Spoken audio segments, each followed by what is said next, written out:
This question is from Janet in level 1. She lives in the UK. How will the coming challenges affect those people who tend to need more structure? They may not necessarily believe in spiritual stuff and possibly already have health challenges. Well, here's part of the challenge is we have all created ourselves in different ways to bring ourselves to this minute. And the reason we teach tools is because I can't fix you and I don't know what's broken with you, if anything's broken at all. So if you think something's broken, or if in fact a person holds I'm not okay long enough in a certain configuration, it will eventually drop into the physicalness and there will be a disruption in the physical body. We call that illness or dis-ease. These tools give you the ability to begin to unravel that. And people who don't play in the tools, the next kind of best thing in a way, I guess I'm figuring this out as I'm saying it, is they see you. And they basically see the light and the ease and the balance that you hold. And they may match your energy. It's just in matching you that they might heal themselves. But I can't say how people who are in illness or in this level of off-balancedness, the majority of the 6.5 billion people on the planet are in a state of dis-ease. In that state of dis-ease, the body is structured in the DNA coding to last about 100 years as best. For the most part, when you hold I'm not okay and are in anger and rage and resentment in your life space every minute, those are very disharmonic vibrations that run through the body and are killing the body. And so, people get to 50 years old and they die, 60 and they die. It's not necessary, but in the context of everything that I know, they say, this is my best choices. Many people are coming to a place where they would like to do what we're talking about right here, but they're so wound up in he said, she said, and those people in government, and why are they stealing my money? They're wrapped up in their emotions and thoughts.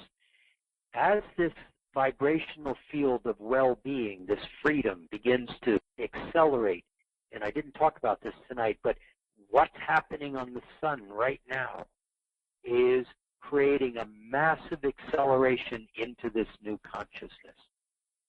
Many, many, many people cannot handle the new consciousness, and they will step out of the body.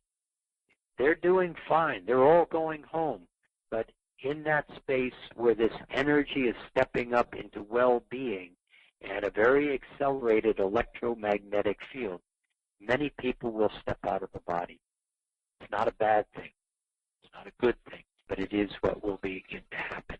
Some of you, you have choices. All we're doing is presenting the tools, presenting you with choices, walking you through exercises so that you can have a grasp of awareness and then choose. But even that, many will simply hold on to their beliefs, or they will be so much in a state of dis-ease that it's a whole lot easier to step out of the body than try to raise it to light. Nothing wrong with that at all. It's somewhat a challenging subject because some people say, well, yeah, but what about my husband, my wife, my kid, my mother, my father? What can I do for them? You can hold a level of light that they can begin to match. And that's all you can do for them. You can't fix them. You can't heal them. You can't change them. Nobody can do that to anybody else. But what you can do is hold a level of well-being for them to observe. And it's in that spiritual space when the soul begins to see that, it makes a room further in the heart for that anchoring of the soul. And so this is a transition.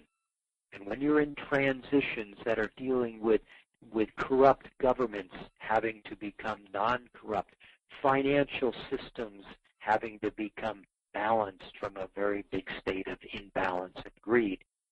There is disruption in the system. That disruption is going to be much shorter than most would imagine. But it's in motion right now, and it's in the process of accelerating as the sun's magnetic fields turn back on, which is happening right now. So I don't know if that was a helpful answer or not, but it's one where all of you have choices. And how, in the simplest thing, Esther Hicks has the most wonderful statement from Abraham. She basically holds out both hands and says, which thought feels better? You know, the one that says my job really sucks and I don't like it, I'd really like to be over there on the beach where it really be a lot of fun, but let me tell you how bad my job is. Which thought feels better? Being on the beach and enjoying it in present time in your imagination, or simply telling me how bad your life is? So begin to notice which thought feels better, and then choose accordingly. And you'll find a much smoother set of choices because it becomes very clear from that